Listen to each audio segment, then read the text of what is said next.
આકાશવાણી ભુજ પ્રસ્તુત છે અખબારોની હેડલાઇન્સનો કાર્યક્રમ હેવર હેવર.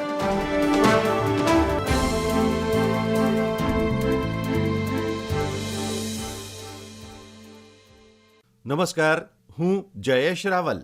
કચ્છ મિત્રના પહેલા પાનાની હેડલાઇન છે, પેરાલિમ્પિકમાં સુવર્ણ વેધ સાથે અવનીએ રચ્યો ઇતિહાસ. મનીષ નરવાલને રજત અને મોના અગ્રવાલને કાંસ્ય ચંદ્રક. ટ્રેક એન્ડ ફિલ્ડમાં ભારતનો પહેલો ચંદ્રક. 100 મીટર રેસમાં પ્રીતિ પાલને કાંસ્ય. કચ્છ મિત્રના છેલ્લા પાને અબડાસાનો અહેવાલ છે. જળ તાંડવથી અબડાસાનું જનજીવન અસ્તવ્યસ્ત. ગિરીશ જોશી લખે છે, કાંઠાળ એવા જખૌ, લાલા, બુડિયા સહિતના ગામોમાં વરસાદી પાણી ઘરોમાં ઘૂસ્યા. ગામમાં હવે પાણી ભરાયા. નિકાલની વ્યવસ્થા નહીં હોવાથી 700 ગ્રામજનને સલામત સ્થળે ખસેડાયા. થાળે પડતા દિવસો લાગશે. ભયંકર કીચડ, ગંદકીથી રોગચાળો ફેલાવાનો ભય. કોઠારા ગામની હાલત ગંભીર. નલિયાની શેરીઓ સૂની તો ગરડા પંથકમાં પણ કાચા મકાનો, દિવાલો પડી ખેતીવાડી, નાના પશુઓને મોટી હાનિ.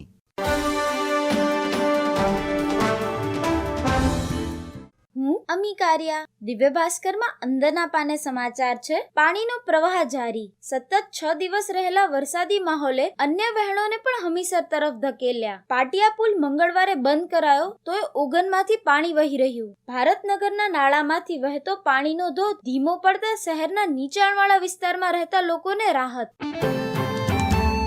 અન્ય એક સમાચાર છે, PGVCL ની 104 ટીમ મરમ્મત કામમાં જોતરાઈ. પશ્ચિમ કચ્છના ગામોમાં આજે સાંજ સુધી અંધારા ઉલેચવા વીજ તંત્રની કવાયત. જિલ્લાના 455 ગામમાં વીજળી બંધ. 498 થાંભલા ધરાશાયી.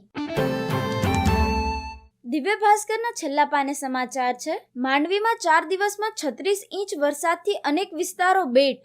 300 ને ફોજે બચાવ્યા. 3 દિવસથી લોકો લાઇટ વગર અંધારામાં. નેટવર્ક ખોરવાતા સંપર્ક વિહોણા.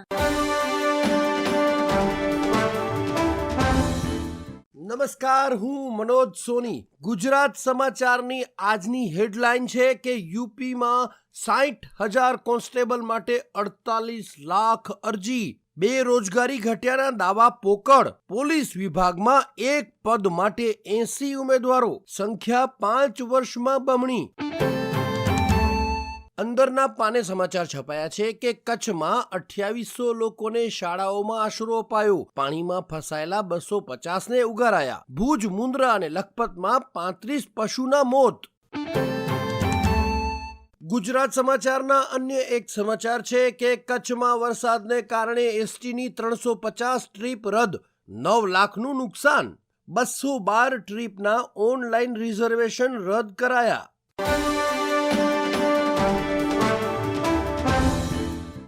હું ચિત્રા ચૌધરી.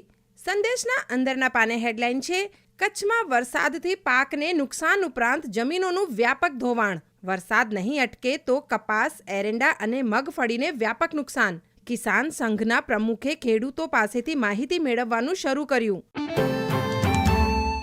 અંદરના પાને અન્ય એક સમાચારમાં, ગુંદિયાળી નજીક દરિયાકાંઠા વિસ્તારમાં ફસાયેલા 2 મજૂરને NDRFે બચાવ્યા. 3 કિલોમીટર સુધી 5 ફૂટ પાણીમાં ચાલીને વહેલી સવારે રેસ્ક્યુ ઓપરેશન કરાયું. 3 કલાકની જહેમત બાદ બંને મજૂરને સહી સલામત બહાર કાઢવામાં સફળતા મળી. સંદેશના અંદરના પાને વધુ એક સમાચાર છે, મોટી રોહાતડ ગામ કોલેરાગ્રસ્ત જાહેર કરાયું. કોલેરાગ્રસ્ત ગામની 10 કિલોમીટરની ત્રિજ્યામાં આવતા ગામોને પણ કોલેરા ભયગ્રસ્ત જાહેર કરાયા. 4 બાળકોના મોત બાદ હોસ્પિટલમાં દાખલ દર્દીને કોલેરાનો રિપોર્ટ. કોલેરા નિયંત્રણ અધિકારી તરીકે મામલતદારને સત્તા અપાઈ.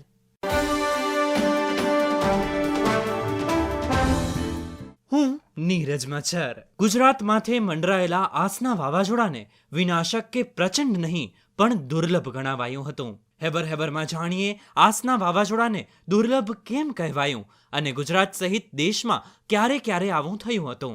દિવ્ય ભાસ્કરનો અહેવાલ. સામાન્ય રીતે મોટા ભાગના વાવાઝોડા દરિયામાં જ ઉદ્ભવતા હોય છે, પરંતુ આ વાવાઝોડું એટલા માટે ખાસ હતું કેમ કે તે જમીન પરથી ડીપ ડિપ્રેશનમાં ફેરવાયું અને દરિયામાં જઈ વાવાઝોડામાં પરિવર્તિત થયું. છેલ્લા 80 વર્ષમાં કુલ 3 વાર આવા વાવાઝોડા આવ્યા છે. છેલ્લે વર્ષ 1976માં એટલે કે 48 વર્ષ પહેલા આવું વાવાઝોડું સર્જાયું હતું. ભારતીય હવામાન વિભાગના વૈજ્ઞાનિકે જણાવ્યું કે આ પહેલા વર્ષ 1944, વર્ષ 1964 અને વર્ષ 1976માં આ પ્રકારનું દુર્લભ કહી શકાય તેવું વાવાઝોડું જોવા મળ્યું. એ સમયે જમીનની ઉપર એક્ટિવ ડીપ ડિપ્રેશન એટલે કે વેધર સિસ્ટમે અરબ સાગરમાંથી ગરમી મેળવી અને ભયાનક રૂપ લીધું હતું, જે સમુદ્ર ઉપર ચક્રવાતી તોફાનમાં ફેરવાયું હતું. હાલની સ્થિતિ મુજબ આ સિસ્ટમ અરબી સમુદ્રમાં જ આગળ વધશે એટલે કે ગુજરાતના દરિયા કિનારાથી સતત દૂર જશે એટલે ગુજરાત પર હવે ભયાનક વાવાઝોડાનો ખતરો નથી.